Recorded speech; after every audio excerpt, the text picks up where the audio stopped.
Welcome, dear listener, to a tale woven from shadows and secrets. This is The Cursed Shadows, the exorcist's journey.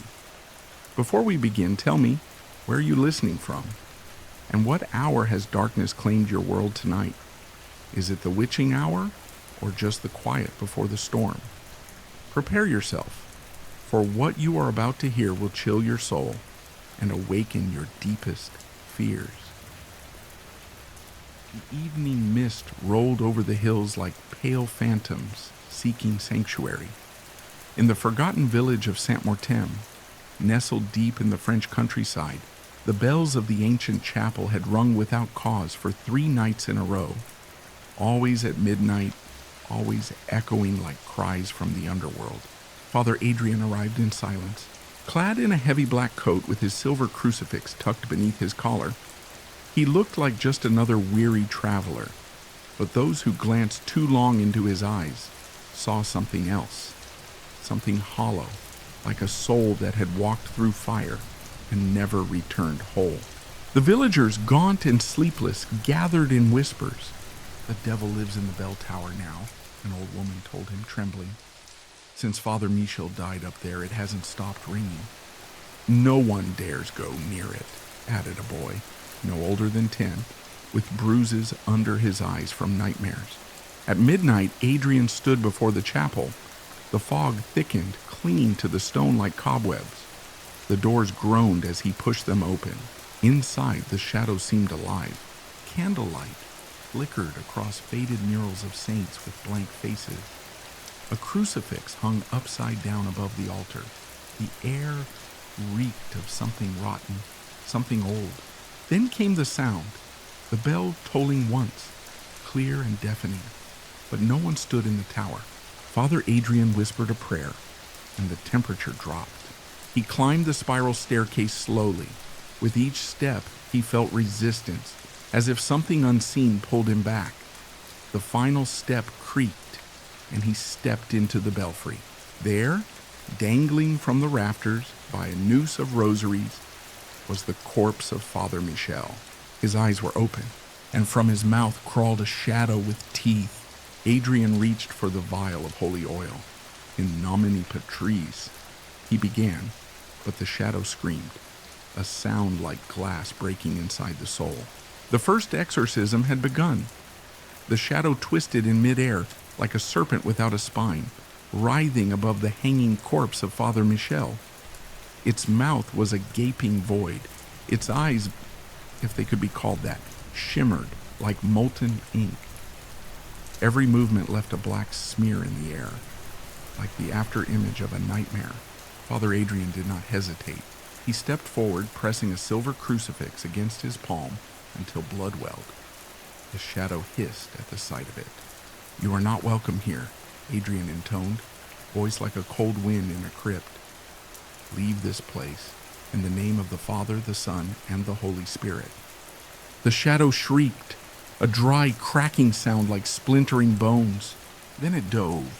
Adrian flung the vial of holy oil. The glass shattered midair, spraying the spirit with a fine mist. The creature screamed again, convulsing. Part of it sizzled away like burnt silk, but it did not die. It retreated, clinging to the corpse.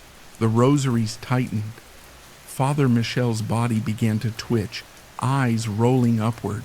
Adrian's breath hitched. Possession. The thing was trying to reanimate him. God have mercy. He lunged forward, grabbing the corpse's collar, reciting Latin, loud and sharp. "Exorcizo te omnis spiritus immundi." The chapel trembled. The stained glass rattled in its frames. The demon retaliated. Adrian's mind filled with images, horrifying memories not his own. A woman weeping blood, a priest hanging by his tongue, a child buried alive. He staggered back, bile rising to his throat. But then a voice, a child's voice, faint, echoing through the tower. "Help him." Adrian turned sharply. The sound had come from above. There, above the bell, barely visible, hung a small figure in a white shift, face obscured by hair. A child. No, a spirit of a child. She raised her hand and the shadow screamed again. In the split second of confusion, Adrian thrust the crucifix against Father Michel's forehead. Smoke rose. The body convulsed violently, and with one final wail, the shadow tore itself free and exploded into ash. The silence that followed was oppressive. The rosaries fell. Adrian caught the corpse before it hit the ground. It was just a body now. He looked up. The little girl was gone. Only the bell remained, swaying slightly in the cold air. The next morning, Adrian stood before the villagers in the village square. Their faces were pale, gaunt, hopeful. "It is done," he told them. "Your chapel is cleansed. Father Michel may now rest in peace." Some wept, others dropped to their knees in prayer. But the old woman from before stepped forward, eyes glistening. "You saw her, didn't you?" Adrian raised an eyebrow. "The girl," she whispered, "she was my daughter, died of fever 10 years ago, buried behind the chapel. She's still here, isn't she?" Adrian looked toward the chapel. He felt it too, a gentle warmth now where the air had once been ice. "She stayed to help," he said simply. The villagers nodded solemnly. Adrian turned, adjusting the straps of his satchel. There would be more battles ahead. This was only the beginning. The sun had not yet risen when Father Adrian set foot on the path toward Belvoir. The air was brittle with frost, and every breath stung his throat. He walked alone, the black cassock swirling around his boots like ink in water. The village lay 2 days north, a place whispered about even by the clergy. Belvoir had been silent for months. No letters, no clergy reports, no travelers passing through. Nothing but rumors. Cattle found flayed, their hides hung on fences like warnings. Entire families gone missing. And the sound of bells, old rusted bells ringing in the dead of night, though no church remained. Adrian had read the reports in the seminary archives. Father Benoit assigned to Belvoir. Last message, they won't stop screaming. After that, silence. He reached the crossroads by nightfall and stopped before a field that once bore wheat. Now it was lifeless. Only pale stalks remained, trembling in the cold. In the center, like a rot in the land, stood an abandoned scarecrow. Its head was a sackcloth mask, mouth sewn shut with rusty wire. But something moved beneath the soil around it. Adrian knelt, pressed a palm to the earth, and whispered a blessing. The ground trembled. A sigh, no, a breath, rose from below. "Unclean," he murmured. Suddenly the scarecrow turned its head. Its sack face tilted slightly, as if regarding him. Adrian stood sharply, drew his crucifix, and took a step back. The scarecrow smiled. Not with its mouth, that was sewn shut, but with a twitch of its limbs, a lowering of its head, a knowing gesture, as if it recognized Adrian. "You waited," Adrian said softly. "For me?" The wind howled through the field, and then it lunged. Adrian was thrown back by a blast of invisible force. His ears rang as if bells had erupted in his skull. He hit the ground hard, rolling. The scarecrow was no longer in the field. It was in front of him. No footsteps, no movement. Just there. Its stitched mouth opened slightly. Blood trickled down the threads. "Benoit," it rasped. Adrian's eyes widened. "Where is he?" The thing reached into its chest, pulling apart its own straw ribs, and yanked out a rosary soaked in blood and soot. It dropped it at Adrian's feet. He screamed until the worms answered, it whispered. Adrian clutched the crucifix tighter. "And now it's your turn." The exorcism began. "Exorcizo te spiritus immundo." But this time, the creature laughed. A hollow grinding sound, like dead wood cracking under pressure. From the soil behind it, arms erupted. Human arms, twitching, reaching, pale. Dozens. They clawed the air around Adrian, seeking flesh. He ran. The field turned against him. Roots snaked like vipers, grabbing at his ankles. The air became thick with whispering voices, all speaking in tongues, all calling for him to stay. But Adrian was faster. He broke free of the field's grasp and crossed the stream just beyond the rise. The moment his boots touched consecrated ground, an old stone marker engraved with a forgotten psalm, the hands vanished. The whispers died. Only the wind remained. He turned back. The scarecrow stood at the edge of the field, motionless again, watching. That night Adrian made camp beneath a grove of ash trees. He lit a fire with holy oil and read from the book of Tobias. At midnight, a whisper carried on the wind. "Come back." He looked up. Carved into the bark of the nearest tree was the same rosary that had belonged to Father Benoit, now blackened and burned into the wood. Adrian did not sleep that night. In the morning, he rose, placed a silver dagger into his belt, and began the final walk to Belvoir. This time he would not run. The village of Belvoir emerged through the mist like a fading memory. Nestled between hills long stripped of life, it stood in ruins. A cluster of broken cottages, scorched barns, and an old chapel whose steeple leaned like a dying man in prayer. Vines choked the stone walls. Windows were either shattered or darkened with soot. Silence reigned. Not the silence of abandonment, but the silence of something waiting. Father Adrian stepped across the cracked stone path that once formed the village's spine. No bird sang, no wind moved. Even his footsteps seemed reluctant, as if the very ground remembered pain. A child's doll lay near the well, its porcelain head crushed, the word Papa etched into its dress in dried blood. He passed door after door, each slightly ajar, each revealing nothing inside. Not even decay. No bones, no furniture, no dust. Just emptiness. They were taken, Adrian murmured, but not all at once. He followed the narrow path toward the chapel. Its doors, scorched and twisted, bore claw marks. Long, furious gouges like those of a beast denied entry. But inside was pristine. No soot, no blood, only a faint smell of myrrh and dust. A row of pews, a cracked altar, and behind it, a statue of the Virgin Mary, arms open. Her eyes were gone, scooped out. Adrian felt his breath catch. A cold weight pressed against his chest. Desecration. He approached the altar and found a single candle still burning. Faint, flickering, yet untouched by time. He knelt. If any sanctuary remains, grant me strength. As he whispered the prayer, a rustling sound stirred behind the pews. Then a voice, small, hoarse. "You shouldn't have come." Adrian stood slowly. A figure emerged, a boy no older than 12. Pale skin, sunken eyes, wrapped in a priest's robe 3 sizes too large. He carried a censer, but the smoke it released was black. "Who are you?" Adrian asked. The boy tilted his head. "I am what's left." Then he smiled. His teeth were sharp. The boy raised the censer and whispered words not meant for living ears. The chapel shook. The statue of Mary wept tar from her empty sockets. Adrian drew the crucifix. "By the authority of Christ." "Too late," the boy hissed. "He gave this place up long ago." From beneath the altar, hands emerged. Thin, gray, twisted with rot. They reached for Adrian's ankles. He leapt back, and the boy floated into the air, his skin cracking like burnt parchment. "We fed on their prayers, now we feed on yours."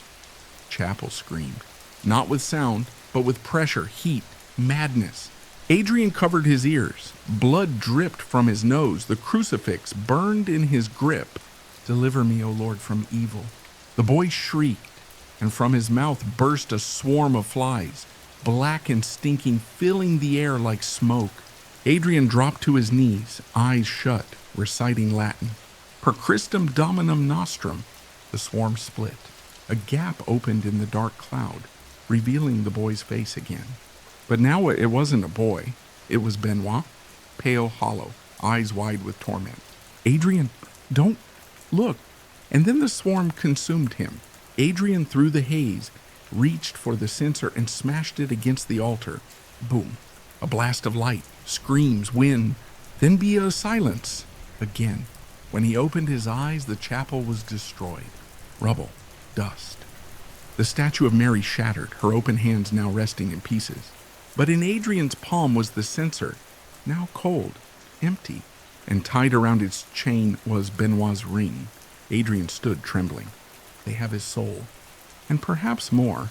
Outside, Belvoir remained still. But as Adrian walked back through the ruins, he noticed something had changed. Every doorway was now closed, every single one. He turned slowly and saw shadows moving behind the windows, watching. The path from Belvoir led Adrian deeper into the forest, where the trees grew denser, their twisted branches forming a canopy that blocked out the sun. The air was thick with the scent of damp earth and decay. As he ventured further, he stumbled upon an ancient stone circle, hidden beneath layers of moss and vines. The stones were tall and weathered, each etched with symbols that pulsed faintly with an eerie light. Adrian approached cautiously, sensing a powerful presence. He knelt beside one of the stones, tracing the symbols with his fingers. Suddenly, whispers filled the air, voices speaking in tongues long forgotten. "Who dares disturb our slumber?" a voice hissed. Adrian stood, holding his crucifix aloft. "I am Father Adrian, servant of the Lord. I seek to cleanse this land of evil." The ground trembled, and a figure emerged from the shadows. A woman draped in tattered robes, her eyes glowing with an unnatural light. "You cannot cleanse what has been bound for centuries," she sneered. "The pact was sealed in blood." Adrian realized he was facing a guardian spirit bound to protect the circle. He began to recite prayers, the words burning with divine power. The spirit screamed, the sound echoing through the forest. The stones pulsed brighter, and the whispers grew louder, threatening to overwhelm him. Drawing upon his faith, Adrian continued his prayers unwavering. The light from the stones intensified, and the spirit began to waver, her form flickering. With a final cry, she dissipated into mist, and the forest fell silent. Adrian collapsed to his knees, exhausted. The stone circle now lay dormant, the symbols dimmed. He knew this was only the beginning. The evil he sought to banish was deeply rooted, and the path ahead would be fraught with peril. After resting briefly near the Whispering Stones, Adrian followed a narrow dirt path leading to the village of Saint-Lazare, a once thriving hamlet now cloaked in a heavy silence. The village was ghostly. Shutters were bolted shut, chimneys cold. The only movement came from crows perched on rooftops, watching him like sentinels. At the center stood an old chapel, its steeple leaning and its bell long since silenced. As Adrian entered the village square, a gaunt old man stepped from the shadows. His eyes were clouded with sorrow. "You came too late, Father," he said softly. "They've already taken our children." Adrian's stomach twisted. "Tell me everything." The man, whose name was Matisse, led him to the chapel and revealed the curse that had haunted Saint-Lazare for generations. The bell tower, he explained, was said to be cursed after a priest had hung himself there centuries ago during a famine. Since then, every 30 years, when the moon turned blood red, children would vanish, lured by whispers from the bell tower. Last night, 3 children disappeared. Adrian ascended the narrow spiral stairs to the top of the tower. The air was icy, the wood beneath his boots creaking with age. At the top, a rusted iron bell hung, surrounded by strange markings on the stone. Suddenly, a faint chiming sound echoed, though no one had rung the bell. From the shadows behind it emerged a child-sized figure with hollow eyes and a stitched mouth. It was not one of the missing children, but something far older.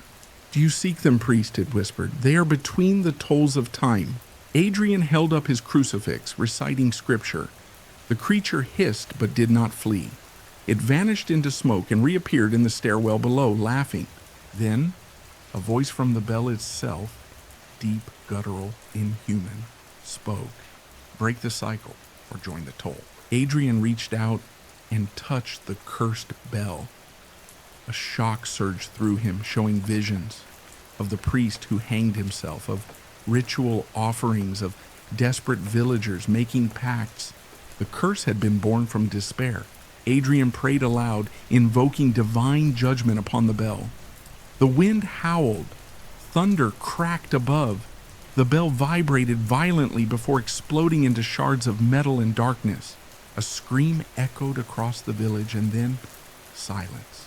The next morning, the children were found at the chapel steps, asleep but unharmed. The curse had been broken, for now, but Adrian knew something else had heard the breaking of the cycle, and it was waking. The road from Saint-Lazare wound through a dense forest choked with mist. The trees leaned inward, branches forming clawed arches over the trail. Father Adrian rode silently, his horse uneasy, ears twitching at every sound. Ahead lay Abbé de Sombre Croix, the Abbey of the Dark Cross, an ancient monastery said to have been abandoned after a plague a century ago.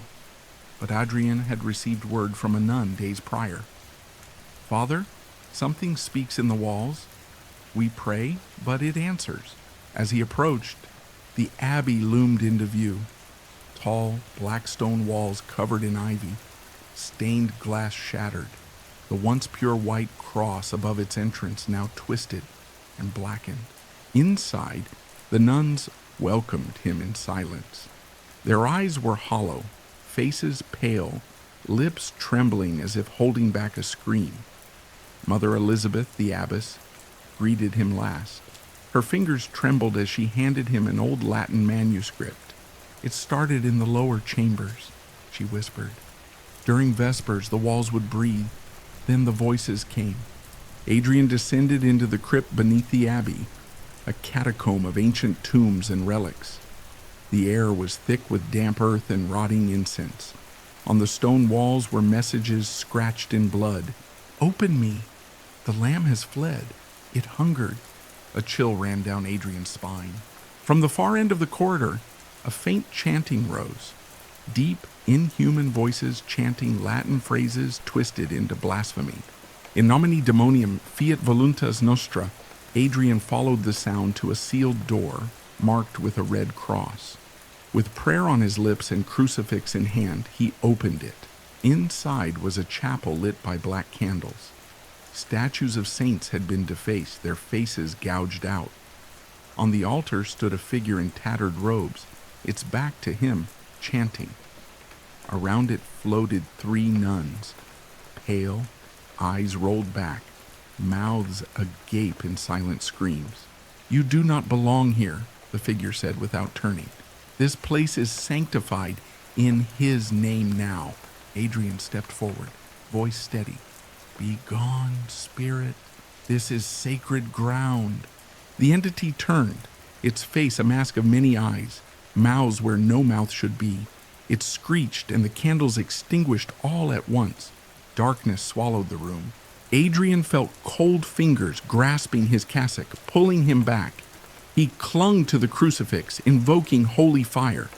Light burst from the symbol, throwing the specter back. The nuns fell to the ground, coughing, alive.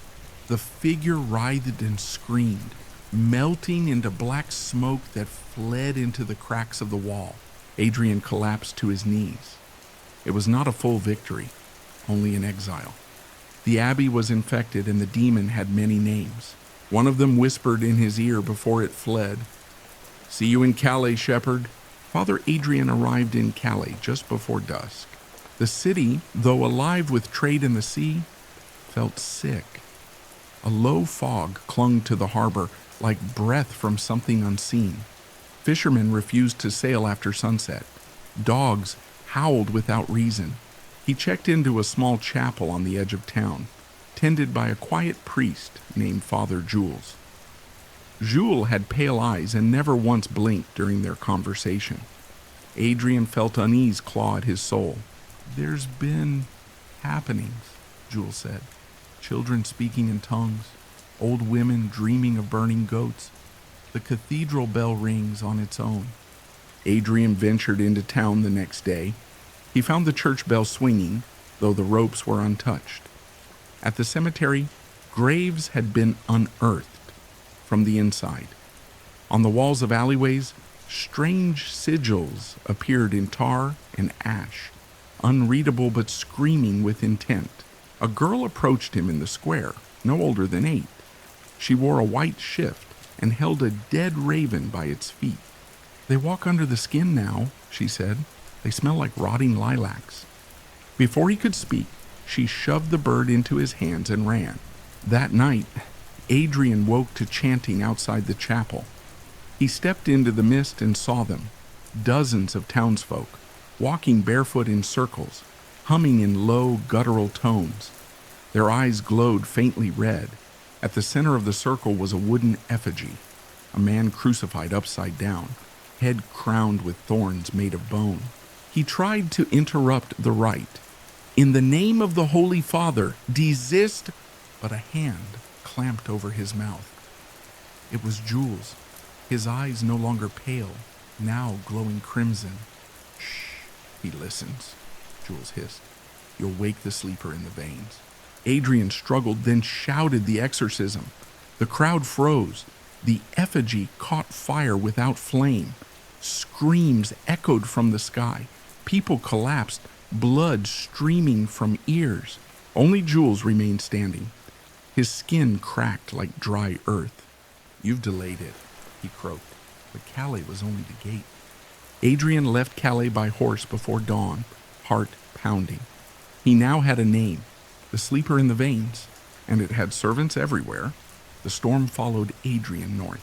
In the town of Saint-Rouen, the rain didn't fall, it bled.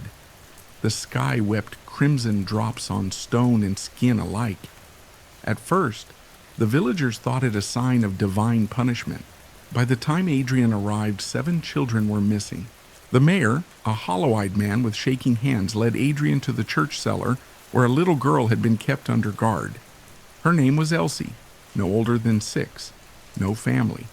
Found alone in the forest, barefoot, whispering to shadows. She hadn't spoken since they brought her in. But when Adrian entered, she turned her head slowly toward him. "You carry it with you," she said in a voice too old for her lungs. "The scent of burned paper, the mark of the deep root." Adrian froze. "Tell me what you see?" Elsie drew in the dirt at her feet, a spiral of thorns encircling an eye. Then she wept black tears. "They come through bone," she whispered. "They wear priests now, but their mouths are behind mirrors." That night, Adrian heard her scream in her sleep. When he ran into the cellar, he found her standing, eyes rolled back, mouth stretched wider than natural. "He watches!" she shrieked. "The sleeper is hungry. He will drink the choir and spit ash." Then silence. The floor beneath her cracked. A root, black as sin, thick as a wrist, burst upward and wrapped around her ankle. Adrian cried out and drew his crucifix. The root hissed. Smoke rose. He pressed it into the root and chanted, "Exurge Domine, et dissipantur inimici tui." The root retracted, shrieking like a beast. Elsie collapsed, breathing faintly. The next morning, Adrian examined her drawings. She had made 40, each of a different town, circles of rot. In the center, an eye bleeding thorns. Adrian took them all. He now knew. "There are 40 gates," he whispered, "and each must be closed before the sleeper wakes." Adrian rode into Montfer just before dusk. The trees whispered like they feared something watching from beyond the bark. No birds, no dogs. Not even the crunch of a boot on gravel could escape the silence. Total silence. A woman approached him in the square, middle-aged, wrapped in a black shawl. Her mouth moved. No sound came out. Adrian blinked. "I can't hear you." She began to cry, but even her sobs were soundless. Every villager was the same, mute, terrified, desperately trying to speak, but trapped in a curse of silence. Inside the chapel, Adrian found the only writing, carved into the altar with bloody fingernails. He took our voices when we called him. There was no he named. That night, Adrian lit candles and read aloud from the Roman ritual, but his voice stopped halfway through the first verse. Lips moved. No sound. His crucifix dimmed. Adrian felt something watching. He turned. The stained glass window of St. Michael had changed. Now it showed a black figure, featureless except for a wide, grinning mouth. Blood dripped from its teeth. Then the whisper came, not through ears, but inside his head. "Preacher, hush." Adrian's knees buckled. A cold hand touched his shoulder. He spun, but no one stood behind him. He couldn't speak, couldn't pray. He ran from the chapel, choking. Villagers stared from windows, lips mouthing a single word over and over. At the town's edge, Adrian found the bell tower, long abandoned. The bell rope was severed. A girl, maybe 12, waited at the top. She was the only one whose eyes held defiance. She handed him a note. "It sleeps in the bell. It eats sound. If it wakes, it eats thought next." She nodded toward the altar bell. Adrian gripped it, chanting silently. He rang it 3 times. The sound did not come from the bell. It came from within him, and something screamed, invisible, monstrous, clawed. It flailed and burst upward from the steeple. The sky opened, thunder cracked, and for the first time in weeks, the villagers cried out. Their voices returned in screams. Adrian fell to one knee, bleeding from the ears but smiling. One gate closed. Adrian left Montfair with a heavy heart, the echo of silent screams still ringing in his mind. The map from the girl, Elsie, directed him toward the next cursed place, a village called Bellevue. Bellevue was wrapped in a suffocating fog, the kind that draped over your skin and seeped into your bones. No birds sang. No wind stirred the brittle leaves. Time seemed to have paused here, every clock frozen at midnight. Adrian's footsteps echoed hollowly on cracked cobblestones as he entered the village square. A massive clock tower stood in the center, its hands stuck, rusted solid. The villagers gathered around, faces pale and eyes sunken. Some wept, others stared blankly, caught in a trance. At the edge of the square, a tall figure in tattered priestly robes watched him with a twisted smile. This was Father Marcel, a man once devoted to purging evil, now corrupted, broken, a shadow of faith. Adrian approached, sensing the darkness hanging heavy in the air. "You shouldn't have come," Marcel hissed, voice like dry leaves scraping. Adrian replied, "I am here to free Bellevue from this curse. Tell me what happened here." Marcel's smile faded. "The dead rise when the clock strikes 12, he said, voice trembling. "But they're not the dead I once fought. They hunger for time itself. They steal moments from the living and from God." As the midnight hour approached, the ground trembled. From the earth, skeletal hands clawed upward. Ghostly figures emerged, their faces twisted in agony and rage. Adrian raised his crucifix, chanting prayers to hold back the tide. Marcel joined, but his voice cracked, wavering between faith and despair. The battle was brutal, spirits screaming, claws raking flesh and soul. Adrian fought with iron will and holy water, but the curse's grip was relentless. Suddenly Marcel faltered and screamed, his body contorting as dark smoke poured from his mouth. The corruption consumed him from within, and he collapsed, writhing in agony. Adrian knelt beside the fallen priest, tears streaming. "Forgive me," Marcel gasped. "I was chosen to guard the clock, but it broke me." With renewed resolve, Adrian seized the clock tower's mechanism, wrenching gears free and shattering the cursed timepiece. A blinding light erupted. The spirits howled and the fog lifted. Bellevue's clocks began to tick again. Slow, steady, life returning. Adrian looked to the horizon. The road ahead was darker than ever, but his mission was clear. One more village saved, many more to go. After the ordeal at Bellevue, Adrian barely had time to catch his breath. His next destination was whispered by the villagers, a dense ancient forest known as the Whispering Wood, said to be haunted by spirits who were never laid to rest. The forest loomed before him like a dark wall, its twisted branches clawing at the sky.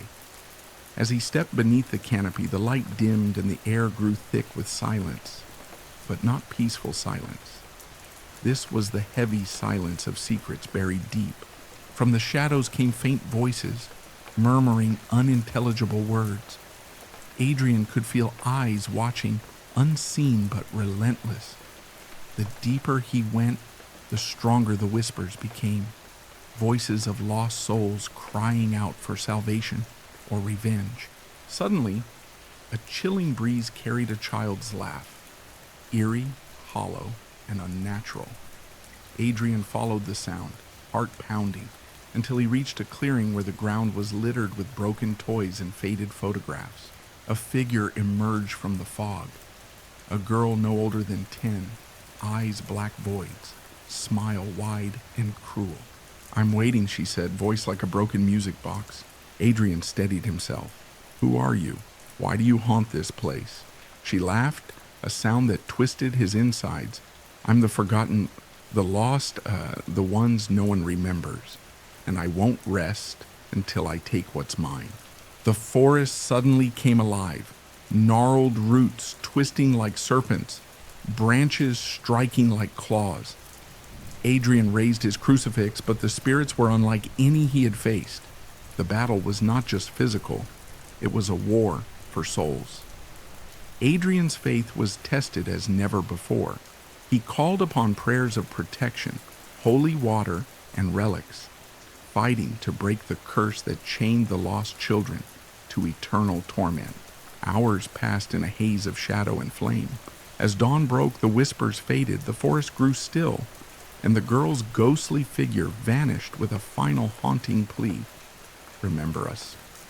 Don't forget."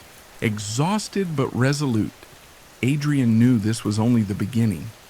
The darkness was deeper, older, and more desperate than he had imagined. Word spread quickly through the nearby villages about the eerie events in the Whispering Wood, yet no one dared enter. Adrian's next journey led him to a dilapidated chapel deep in the countryside. The Hollow Chapel, abandoned for decades after a series of gruesome deaths. The chapel stood in desolation, its stained glass windows shattered, doors hanging on broken hinges. An oppressive aura hung in the air, as if the very walls wept with sorrow. Inside, Adrian found old journals and relics left by the last priest, a man who vanished mysteriously one stormy night. The writing spoke of an ancient demon that had bound itself to the chapel, feeding on the fear of those who sought refuge inside. As dusk fell, the temperature plummeted. Shadows stretched and writhed, twisting into grotesque shapes. The flicker of candlelight revealed fleeting glimpses of pale figures, trapped souls begging for release. Suddenly, a deafening scream echoed through the nave, and the doors slammed shut. Adrian drew his cross and holy water, prepared for the confrontation. The demon revealed itself, a monstrous form, with eyes like burning coals and a mouth that spat darkness. It whispered curses, promising destruction and despair. The battle was fierce. The demons summoned illusions, turning the chapel into a labyrinth of fear and despair. Adrian fought through visions of his own past failures and deepest doubts, drawing strength from his unwavering faith. With a final prayer and a blessed relic, Adrian cast the demon back into the void, but not without cost. The chapel shook violently, and when the dust settled, Adrian was left alone amidst the ruin, knowing the evil had been delayed, not destroyed. The nights grew darker, and a crimson glow bathed the village as the blood moon rose, a celestial omen long feared by the villagers. Adrian sensed the malevolence intensify, as if the very earth was bleeding with unseen wounds. In the old village library, he uncovered an ancient manuscript, fragile and stained with age, detailing a prophecy. When the blood moon rises, a gateway between worlds weakens, allowing demons to cross into the mortal realm freely. The prophecy spoke of a ritual, lost to time, that could seal the gateway. But the ritual required a sacrifice, one of pure faith, willing to walk into the abyss and confront the darkness face to face. As the blood moon reached its zenith, eerie howls echoed through the valley. Shadows twisted and lengthened, and the veil between worlds thinned dangerously. Adrian prepared for the ritual, gathering sacred relics, chanting prayers older than memory. Villagers watched in fearful silence, some hoping, others resigned to their fate. When the ritual began, the sky shattered with unearthly screams.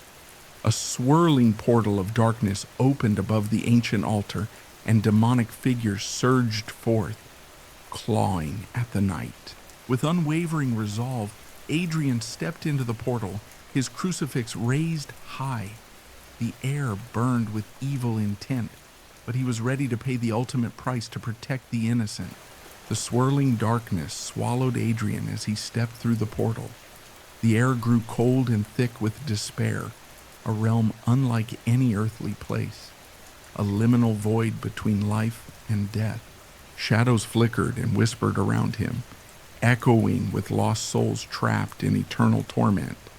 Faces appeared and vanished in the gloom, their silent screams clawing at his mind. Adrian clutched his crucifix tighter, reciting prayers through clenched teeth. He was not alone. Unseen forces stalked the shadows, testing his faith, trying to break his spirit. Through the blackness, a distant pulsing light beckoned, the heart of the abyss, where the demon lord awaited.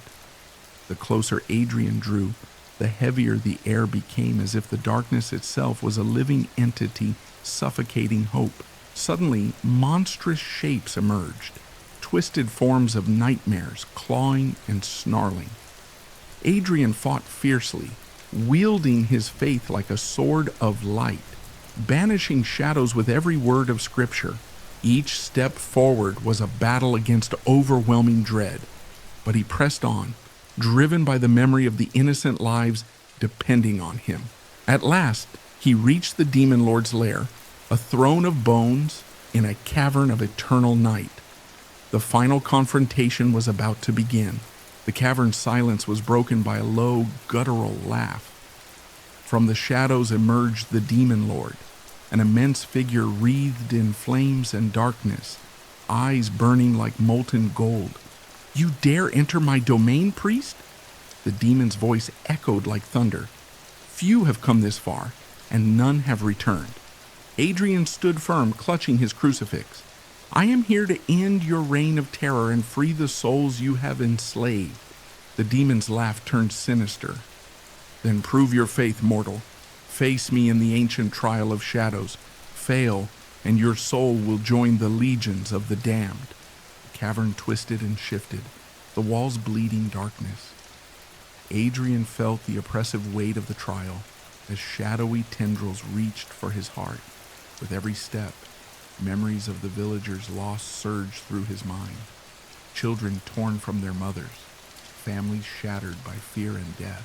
Summoning all his courage, Adrian invoked a sacred prayer, igniting his crucifix with a brilliant light that pierced the shadows. The trial had begun, a battle not just of strength, but of spirit. The cavern trembled as the shadows grew alive, twisting into grotesque shapes that lunged at Adrian. Each step forward was met with clawed hands and whispering voices, trying to erode his faith. The priest's voice rose in fervent prayer, the light from his crucifix pulsing like a heartbeat. With every incantation, the shadows recoiled, but the darkness fought back, deeper and more relentless. Suddenly, a vision struck Adrian. Images of his own past, failures and fears, doubts gnawing at his resolve. The demon whispered cruel lies, attempting to fracture his spirit from within. Adrian clenched his eyes shut, focusing on the faces of those he vowed to protect. With a cry of defiance, he shattered the illusions and surged forward, light blazing in the suffocating dark. The shadows howled in agony, retreating into the abyss as Adrian's faith burned brighter. The trial was far from over, but he had passed its darkest test. A path of glowing runes appeared before him, leading deeper into the demon lord's domain. The glowing runes illuminated the path deeper into the abyss, their light casting eerie shadows on the jagged cavern walls. Adrian's footsteps echoed in the vast silence, each step a reminder of the stakes he faced. As he moved forward, the air grew colder, and whispers filled the space. Voices of the damned pleading, warning, cursing.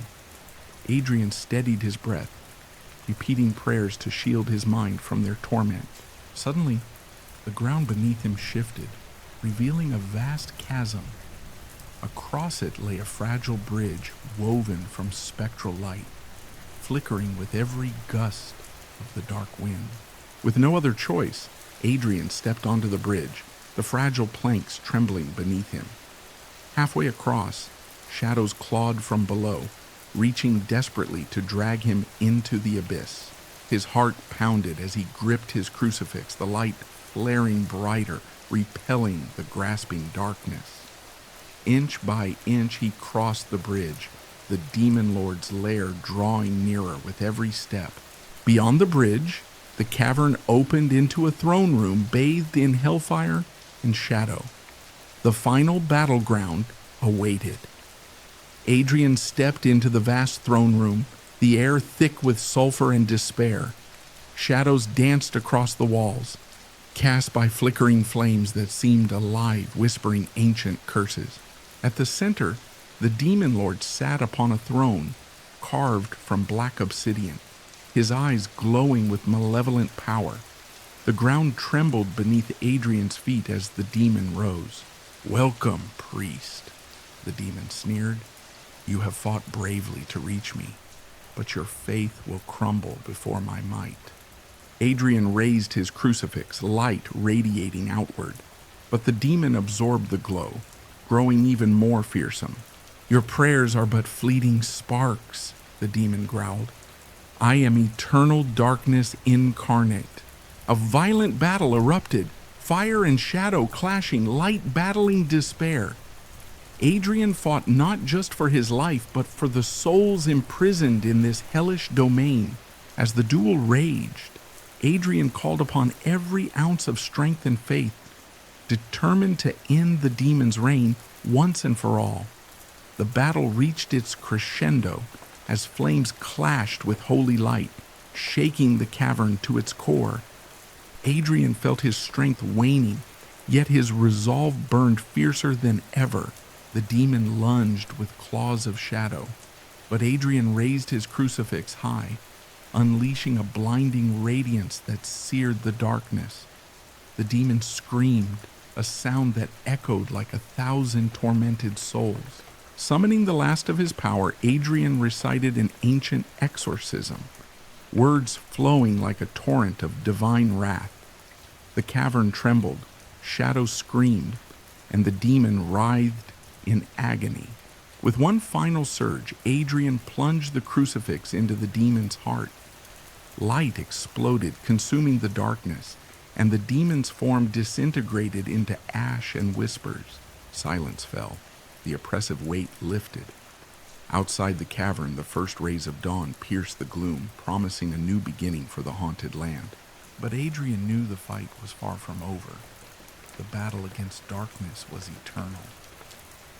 The dawn was a fragile promise as Adrian emerged from the cavern, his body weary, but his spirit unbroken. The sun's pale light filtered through twisted branches, casting long shadows over the scarred earth. The village lay silent, but the wounds of its people still bled beneath the surface. Adrian's victory over the demon lord had shattered the immediate threat, yet something deeper lingered. An ancient evil that whispered beneath the soil, a darkness rooted in the land's very history. He returned to the village church, its once proud steeple now crumbled and hollow. Inside, dust lay thick, and broken pews scattered like forgotten memories. Adrian knelt before the altar, fingers tracing the faded carvings, feeling the weight of centuries pressing down. The villagers gathered slowly, their faces pale and haunted. They spoke in hushed tones of disappearances and strange shadows creeping at night. Mothers clutched their children tighter, and the old prayed for salvation that seemed ever more distant. Adrian knew that the battle won was only the beginning. The demon lord was but a fragment of a far greater darkness, one that had plagued the land since time immemorial. He sought out the village elder, an ancient woman named Greta, whose eyes held the wisdom of countless seasons. Greta spoke of a curse born long ago, a pact sealed with dark forces by desperate ancestors, a price paid in blood and sorrow. The evil sleeps, but it does not die, Greta warned. It waits for a chance to rise again, to reclaim what was stolen. Adrian's heart tightened. The land itself was wounded, a place soaked with sorrow and fear, where the past sins had twisted into malevolent spirits and restless shadows. Determined, Adrian vowed to uncover the truth buried beneath layers of history and myth. He needed to understand the source of this ancient curse to end it once and for all. His journey led him to forgotten ruins deep in the forest, where crumbling stones whispered secrets in the wind. There, he found cryptic inscriptions and faded symbols, remnants of a ritual to bind the darkness, now broken. As night fell, the forest came alive with eerie sounds, distant cries, rustling leaves, and fleeting glimpses of ghostly figures. Adrian lit a lantern, its flickering flame a fragile barrier against the encroaching gloom. Suddenly the ground trembled beneath his feet. Shadows spilled from the earth, coalescing into twisted shapes, echoes of the cursed past, restless spirits bound by pain and rage. Adrian stood firm, chanting prayers as the spirits surged. The battle was no longer just physical. It was a fight for the souls trapped between worlds, caught in the endless cycle of suffering. With each verse, the spirits wavered, some finding peace, others screaming in defiance before fading into the night. Adrian's voice grew stronger, fueled by the memories of those he'd lost and the hope of those yet to be saved. As dawn approached, the spirits finally dissipated, leaving only silence and a lingering chill. Adrian knew this was but one victory in a much larger war, a war against a darkness that had seeped into the very soul of the land. But for the first time in a long while, hope flickered in the hearts of the villagers. Adrian's fight was far from over, but the path forward was illuminated by faith, courage, and the unyielding light of those who refused to surrender. The village lay quiet under the cloak of night, but Adrian's senses were sharpened to every whisper carried by the cold wind. The air was thick with unease, as if the shadows themselves held their breath, waiting.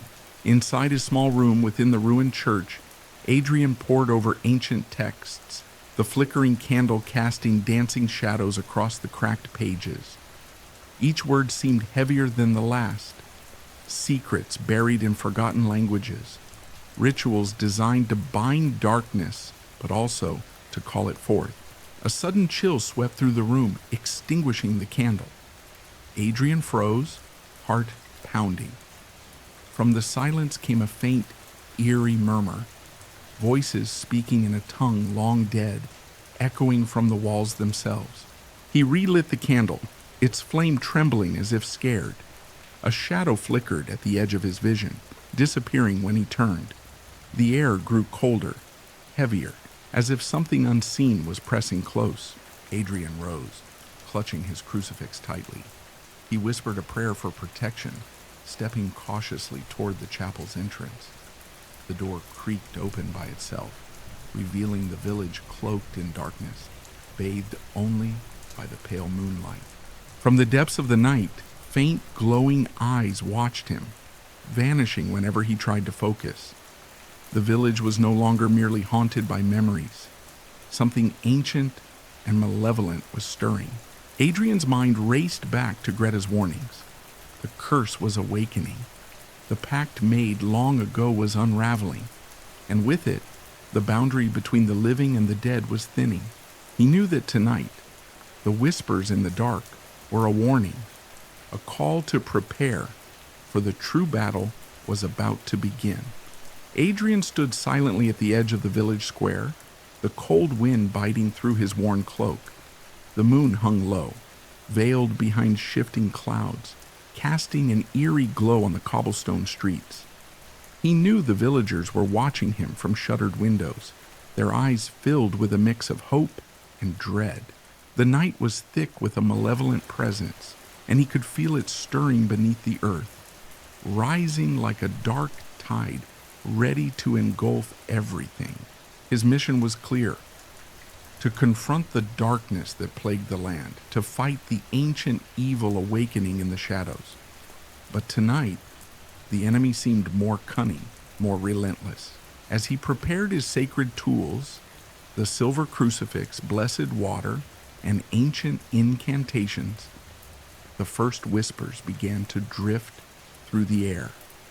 They sounded like distant voices carried by the wind, weaving through the trees, wrapping around the old stones of the village. Adrian closed his eyes and prayed, feeling the weight of generations of priests before him who had faced the same horrors. The voices grew louder, twisting into chants, echoing from the forest beyond. Suddenly the ground trembled. A chilling howl split the night, a sound that seemed to pierce the soul itself. From the shadows emerged twisted figures, grotesque and shadowy, eyes glowing red like embers in a dying fire. They moved with unnatural speed, surrounding Adrian, their snarls filling the air. His heart raced, but his resolve did not waver. Raising his crucifix high, he began the exorcism, his voice steady and commanding. "By the light of the holy, I bind you. Return to the darkness from which you came." The creatures recoiled, shrieking as the blessed water sizzled upon their skin. The air crackled with energy, the ground beneath them glowing faintly. But the shadows were cunning. One creature lunged from behind, clawing at Adrian's side. Pain exploded through his body, but he gritted his teeth and fought back. The battle was fierce, a brutal dance of light and darkness. Adrian's voice echoed across the village, a beacon of hope amidst the terror. As dawn approached, the creatures retreated into the forest, vanishing with the morning mist. Adrian collapsed, exhausted, knowing this was only the beginning. The curse that haunted the village was growing stronger, and the line between life and death was thinning. Yet despite the losses, Adrian's spirit burned with a fierce determination. He would not let the darkness consume them all. The first light of dawn barely pierced the heavy clouds as Adrian remained seated on the cold stone steps outside the ruined chapel. His body ached, bruised, and drained from the night's brutal confrontation, yet his mind refused to rest. The creatures had vanished with the mist, but their presence lingered, a dark stain that would not fade easily. He knew the village was in greater peril than ever. The curse was not merely a haunting, it was a growing force, feeding on fear, sorrow, and despair. Every soul lost to the darkness only strengthened the shadows that now crept closer with each passing night. Adrian's thoughts turned to the villagers, those who had survived and those who had been taken. Faces flickered in his memory. The old blacksmith whose workshop was now silent, the mother who sobbed silently clutching her child's empty bed, the children who no longer laughed in the streets. The village was dying, its heartbeats slowing under the weight of terror. Determined to act, Adrian returned inside, lighting the candles that lined the altar. He retrieved a worn leather-bound book, its pages yellowed with age, but filled with ancient rites and protective spells. The words were arcane and dense, written in tongues long lost to time, but he had studied them relentlessly. Tonight he needed more than prayers, he needed power. A sudden knock startled him. Adrian turned to see Greta, the village elder, standing at the doorway. Her face was pale, eyes wide with fear, but her voice was steady. "They come again," she whispered. "The shadows grow bolder. We must prepare."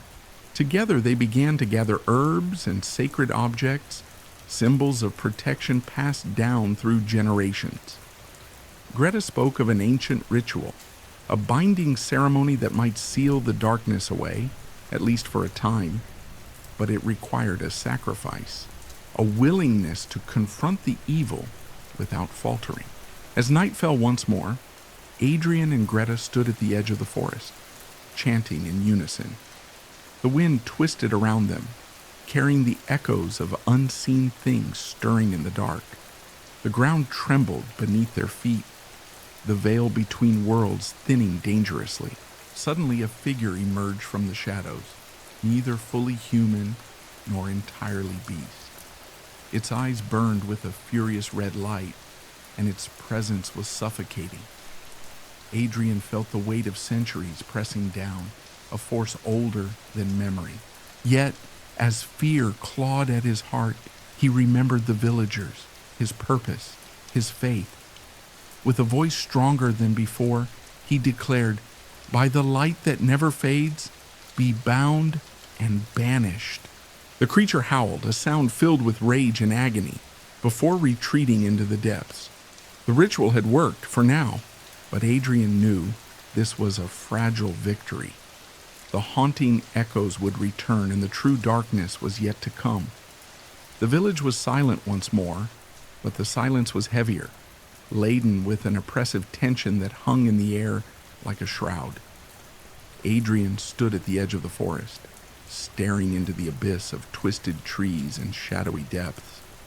He could feel the malevolence lurking just beyond sight, an invisible pulse of evil waiting to strike again. Despite the ritual's fleeting success, the darkness was far from defeated.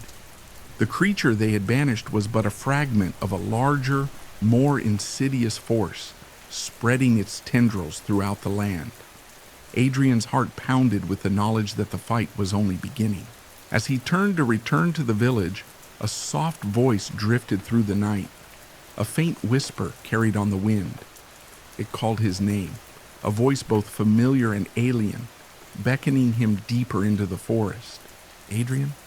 He hesitated, every instinct screaming to flee, but something stronger rooted him in place. The voice was desperate, pleading, and beneath it, a hint of sorrow that pierced his soul.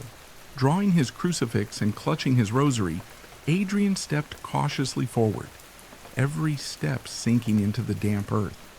The forest seemed to close in around him, the shadows twisting into shapes that taunted his every move. Suddenly, a figure appeared, a young woman, her eyes glowing faintly in the moonlight, her expression mournful. "Help me," she whispered. "I am trapped, bound by a curse older than time." Adrian recognized the desperation in her voice, the same despair he had seen in the village. He knew this was no ordinary spirit. This was a fragment of the darkness itself, a tortured soul ensnared by the evil he sought to destroy. He raised his crucifix, chanting prayers with fervor. The woman's form flickered, her sorrow turning to rage. "You cannot save me," she hissed. "The darkness is eternal." But Adrian stood firm. "I will fight as long as I breathe," he declared, "for the village, for the lost, for the light." The air thickened, the forest trembling with the clash of unseen forces. Adrian braced himself, ready to confront the whispers in the dark. The forest seemed to breathe with a life of its own, its shadows shifting and writhing like restless spirits. Adrian's prayers echoed through the still night, his voice a fragile shield against the encroaching darkness. The woman before him twisted in agony, her form flickering between despair and fury. "You think your faith can break the curse?" she spat, her voice like the hiss of dying embers. "This darkness is woven into the very soul of this land." Adrian stepped closer, feeling the cold grip of dread curling around his heart.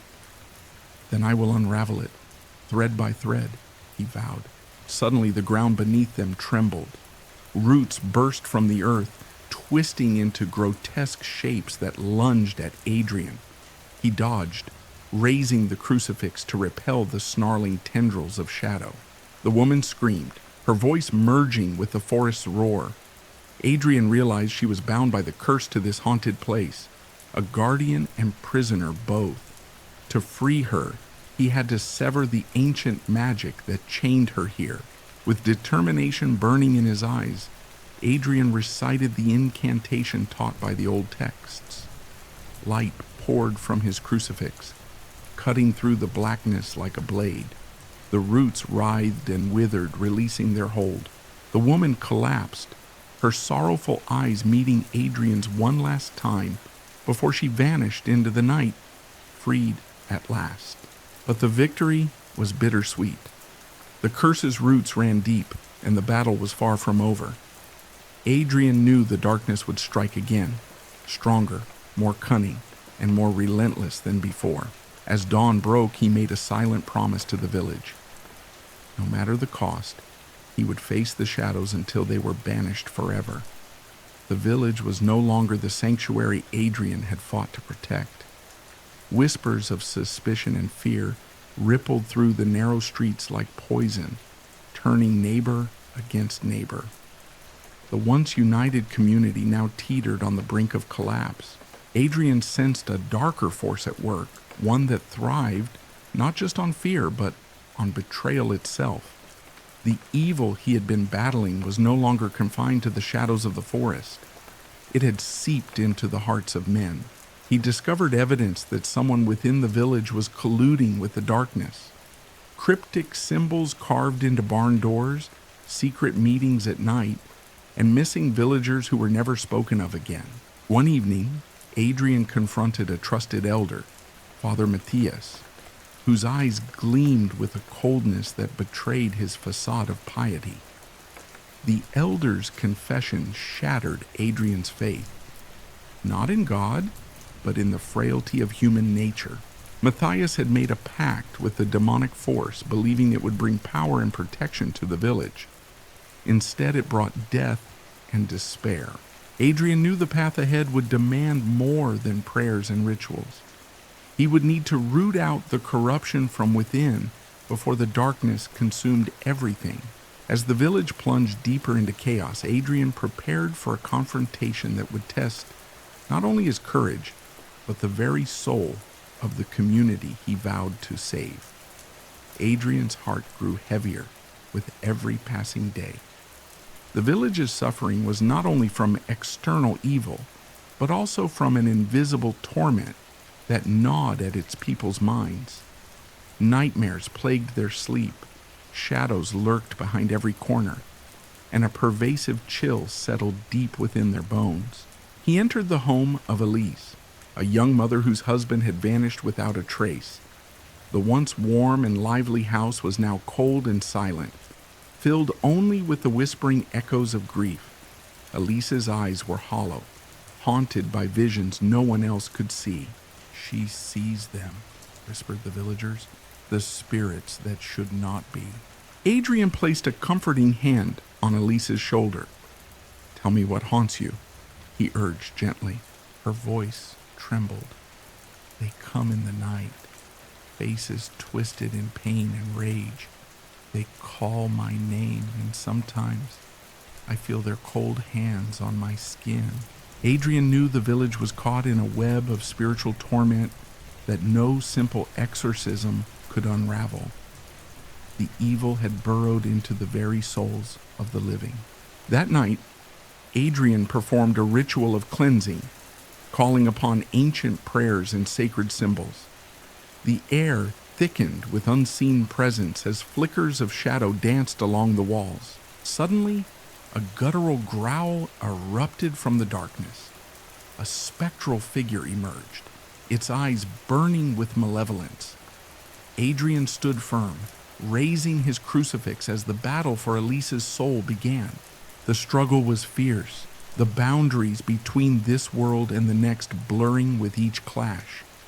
Adrian's faith was his weapon, his shield, and sometimes his only hope. When dawn finally broke, Elise was free, her eyes clear, her spirit unburdened. But Adrian knew the haunting was far from over. The evil inside the village was growing stronger, feeding on their fear, waiting for the next moment to strike. The wind howled through the ancient cemetery that lay at the edge of the village, rattling the weathered tombstones and sending dry leaves swirling in chaotic dances. Adrian stood among the graves, feeling the weight of centuries pressing down on his shoulders. This was a place forgotten by time, where restless spirits murmured secrets long buried. The villagers had always feared this place, warning their children never to venture near. Yet Adrian knew that the answers to the spreading darkness lay within these haunted grounds. The demonic force feeding on the village's despair was connected to a curse older than any living memory. He traced his fingers over an inscription worn almost beyond recognition. The name Ilara appeared faintly, a woman who had been accused of witchcraft centuries ago and burned at the stake. Rumors said her dying curse had cursed the land, dooming those who lived upon it. That night, Adrian returned with candles, holy water, and ancient prayers, determined to break the chains that bound the village to its cursed past. As he knelt and began the rites, the ground trembled beneath him. Suddenly, shadowy figures emerged, twisted and tormented souls seeking vengeance. Their voices whispered curses and pleas, filling the air with a chilling cacophony. Adrian's voice rose in defiant prayer, fighting back against the tide of hatred and pain. With each chant, the spirits' rage softened, their forms flickering like dying embers. In the stillness that followed, Adrian felt a fragile peace settle, a brief respite from the storm. But deep down, he knew the true battle was still ahead. The past would not release its grip easily, and the village's fate hung precariously between salvation and damnation. Adrian's footsteps echoed hollowly in the church's empty nave as he prepared for the most dangerous rite yet. The evil spreading through the village was no longer content to haunt the shadows. It was seeking to consume everything, including the very souls of the faithful. In the flickering candlelight, Adrian arranged relics and sacred texts around a worn altar, the weight of centuries of faith pressing upon him. He knew what had to be done, but the cost would be higher than ever before. A faint whisper called his name, a voice that was neither wholly human nor entirely demonic. It was the voice of a spirit bound between worlds, desperate for release, but willing to bargain. Adrian steeled himself. To save the village, he must make a sacrifice, one not of others, but of himself. As the ritual began, a cold wind swept through the church, extinguishing candles and chilling the bones. Shadows twisted and writhed, forming monstrous shapes that lunged toward him. He raised his crucifix, chanting prayers that burned like fire. The spirits screamed in fury, their rage like thunder, shaking the very foundations. But amidst the chaos, Adrian felt a strange calm, a connection to a power greater than fear or pain. He offered his soul as a shield, a beacon of light against the encroaching darkness. When the dawn broke, the village lay silent but safe. Adrian's body was found kneeling before the altar, eyes closed in eternal prayer. His sacrifice was a victory, but the war against darkness was far from over. The village awoke under a heavy silence, the kind that pressed down on the chest and muffled every sound. Adrian's sacrifice had bought them peace, but it came at a price that no one yet fully understood. The priest's body lay still in the church, but his spirit seemed to linger, caught between worlds. Elena, a young villager with a mysterious past, was the first to feel the change. At night, she heard whispers that no one else could, voices that called her to the old forest beyond the hills, where shadows moved like living things. Driven by an inexplicable pull, Elena ventured deeper into the woods, where the veil between life and death thinned dangerously. There, she found a hidden altar carved into ancient stone, surrounded by flickering blue flames that cast eerie light on twisted carvings. Suddenly the ground trembled. A voice, low and guttural, spoke in a language older than time itself. It was the abyss calling, offering power, secrets, and a terrible bargain. Elena's heart raced, torn between fear and fascination. Could she resist the abyss's lure, or would she become the next to fall into darkness? Meanwhile, the village struggled to rebuild, haunted by dreams of Adrian and the growing shadows lurking just beyond the edge of their sight. The battle was far from over. New threats rose from the abyss, whispering promises that could corrupt even the purest souls. The village of Hollowbrook was once a place of peace, nestled between dark forests and rolling hills. But now it was a place gripped by terror. The shadows that had haunted its edges had crept inside, twisting the hearts of its people. After Adrian's sacrifice, a fragile calm had settled, but it was shattered by a new wave of darkness. Strange figures were seen at dusk, silhouettes that vanished when approached, leaving only a chill in the air. Livestock were found mutilated, their blood drained in unnatural patterns. Children whispered of nightmares that felt too real. Elena returned from the forest changed. The abyss had left its mark on her soul, an eerie glow in her eyes. Moments when she spoke in tongues unknown to the living. The villagers eyed her with suspicion and fear. Determined to protect the village, Elena sought out the oldest resident, an ancient woman known only as Mother Agatha. The old crone spoke of an ancient curse tied to the land, a pact made centuries ago that had been broken, unleashing the malevolent spirits now wreaking havoc. Together, they prepared for a desperate ritual to seal the darkness away once more. But the forces they faced were cunning and relentless. The haunting of Hollowbrook was far from over, and the price to save it might cost more than any soul could bear. The night in Hollowbrook grew darker than ever. A heavy fog rolled in from the forest, swallowing the village in a cold, damp embrace. The whispers beneath the earth began again, soft, insidious murmurs that seeped through cracks in the stone and wood. Elena and Mother Agatha descended into the old catacombs beneath the church, a labyrinth of damp tunnels and forgotten graves. Their only light came from flickering candles and the faint glow from Elena's eyes. Each step echoed with the weight of centuries past.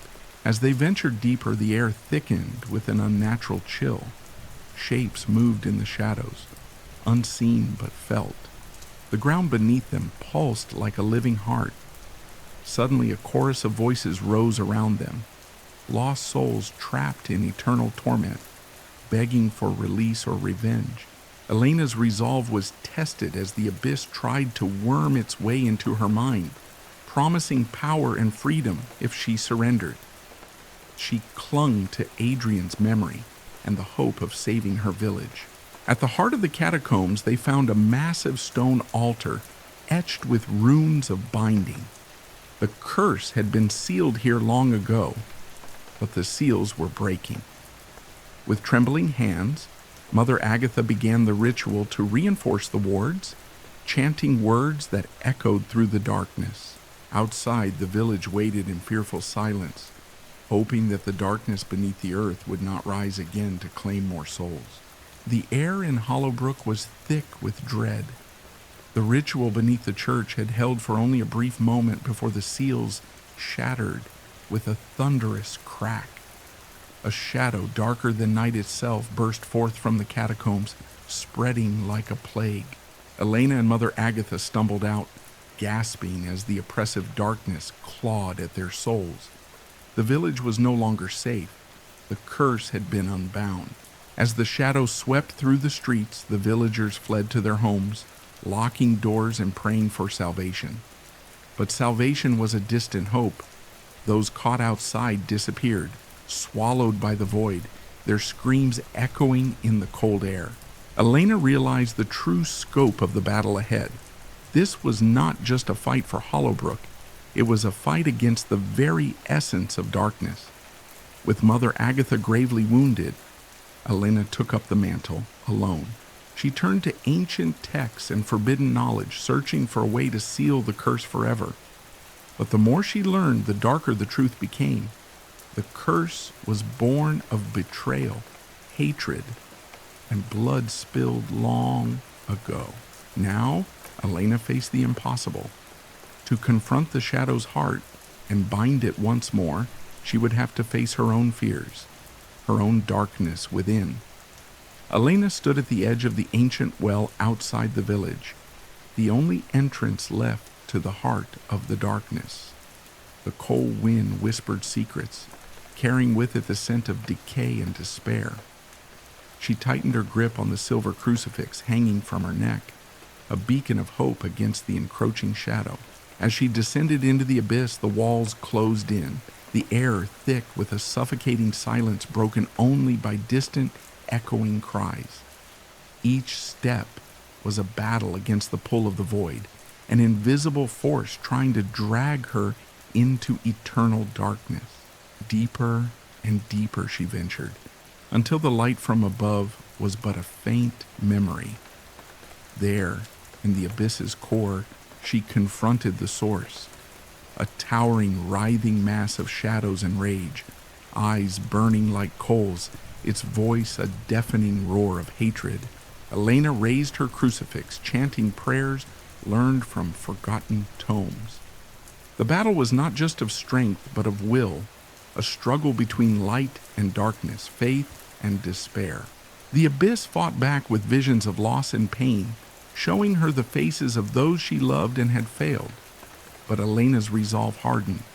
She was not just fighting for Hollowbrook, she was fighting for redemption. With a final desperate cry, she plunged the crucifix into the heart of darkness, the light exploding in a blinding blaze that shook the very foundations of the earth. When the blinding light faded, Elena found herself alone in a silent cavern. The oppressive darkness was gone, replaced by a calm stillness that felt almost sacred. The curse that had plagued Hollowbrook for centuries was finally broken, or so it seemed. As she made her way back toward the surface, Elena noticed strange markings glowing faintly on the cavern walls, ancient runes she had never seen before. The glow pulsed like a heartbeat, as if warning her of something yet to come. Emerging into the cold night air, she was greeted by a sky thick with swirling clouds and a crescent moon partially hidden behind them. The village below was eerily quiet. The usual sounds of life had been replaced by a heavy silence. Elena hurried to the village square, only to find the villagers gathered, faces pale, eyes wide with terror. They spoke in hushed tones about strange occurrences since the light had shone, shadows moving on their own, whispers in the wind, and a cold presence that lingered even in the brightest rooms. It seemed the darkness had not been destroyed but fragmented, scattered in shards throughout the village. The battle was far from over. Elena understood now that the true fight had only just begun. The curse's heart may have been pierced, but its poisonous roots had taken hold deep in Hollowbrook's soil. She needed allies, and fast. Elena wasted no time. She sought out Father Matthias, the village elder and keeper of ancient knowledge, hoping his wisdom might hold the key to defeating the lingering darkness. The old priest's home was cloaked in shadow, the flickering candlelight barely illuminating the dusty tomes piled high on every surface. Together they pored over forgotten scriptures, deciphering cryptic passages that spoke of a shadow's heart, a cursed relic said to bind the darkness to the land. Destroying it would sever the curse once and for all, but locating it was another matter entirely. The village had become a battleground of unseen terrors. Shadows twisted and writhed at the edge of vision, whispers clawed at the minds of the weak, and more villagers began to vanish without a trace. Elena's faith was tested daily. She prayed relentlessly, her voice hoarse but unwavering. Every night, she ventured into the village to hunt the manifestations of darkness. her crucifix glowing faintly as it pushed back the shadows. Word spread of her bravery, and slowly the frightened villagers began to rally. Some brought offerings, holy water, charms, and ancient relics, while others volunteered to guard the village at night. But even as the people united, Elena knew the true storm was yet to come. The Shadow's heart was hidden deep beneath Hollowbrook, in a place no one dared enter. The battle for the village's soul was about to reach its climax. With heavy heart and steady resolve, Elena prepared for the descent into the abyss beneath Hollowbrook. The villagers watched in silence, their eyes filled with a mixture of hope and dread. Few dared to speak of the horrors rumored to lurk below. Twisted creatures born of darkness, and the malevolent spirit guarding the Shadow's heart itself. Father Matthias handed her an old lantern, its flickering flame a fragile beacon against the all-consuming blackness. Clutched tightly in her hand was the silver crucifix worn smooth by years of desperate prayers. The narrow stone steps spiraled downward into the earth, their edges crumbling with age. Every footfall echoed ominously, the silence broken only by the distant drip of water and the faint whispers that seemed to crawl along the walls. As Elena ventured deeper, the air grew colder, thick with the scent of decay and ancient evil. Shadows coalesced into shapes, faces twisted in torment, hands reaching out in silent screams. Suddenly, a guttural growl shattered the quiet. A monstrous figure lunged from the darkness, eyes glowing like embers. Elena raised her crucifix, reciting prayers that burned like fire, and the creature recoiled, retreating with a howl of rage. Deeper still, the path ended in a vast chamber where the Shadow's heart pulsed with a sickly green light, suspended above a cracked obsidian altar.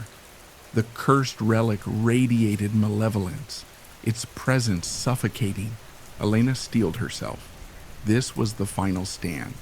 To destroy the heart was to free Hollowbrook, but the cost might be more than she could bear. Elena stood before the Shadow's heart, her breath shallow and steady. The cursed relic pulsed ominously, casting eerie green light that danced across the walls of the cavernous chamber. Every instinct screamed at her to flee, but her resolve was ironclad. Raising the silver crucifix, she began the ancient rite, chanting words learned from Father Matthias's dusty tomes.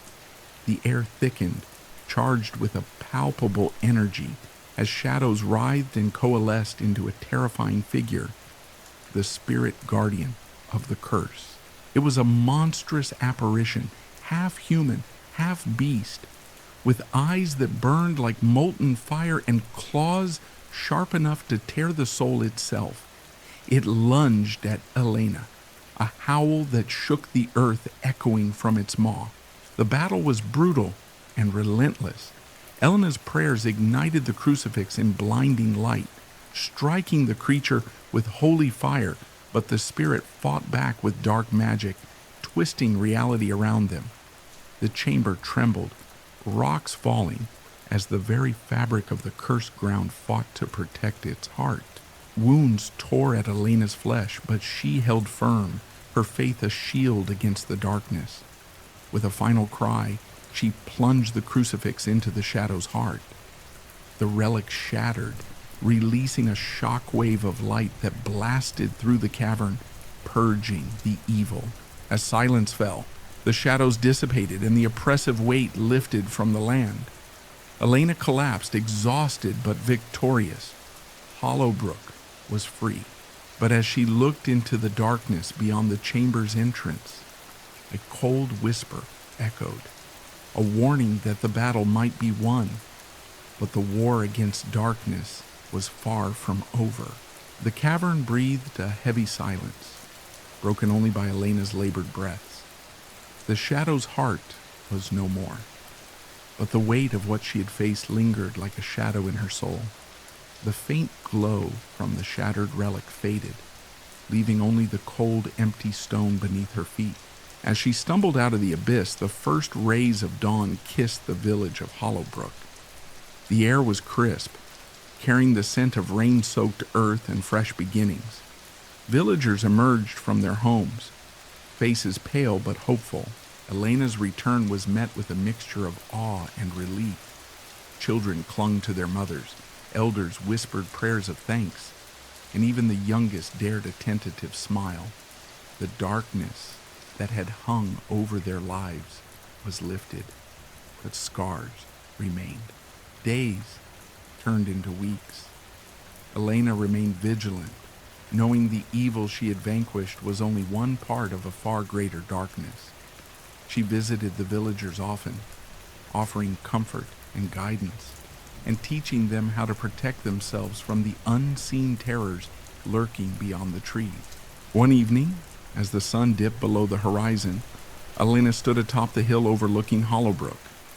The village was peaceful for now, but in her heart, she knew the war was not over. Somewhere, deep within forgotten places, shadows still waited. Yet, as the first stars began to twinkle, she whispered a prayer, not just for Hollowbrook, but for the world beyond. A prayer for strength, for courage, and for the light to never fade. The dawn had come, but the night was far from over. Thank you for journeying through the shadows with me. Though this chapter ends, remember, the darkness is never truly gone. It lingers, waiting in the quiet corners of the night. Wherever you are, whenever you listen again, beware the unseen. Until next time, stay vigilant and may the light protect your soul from the shadows.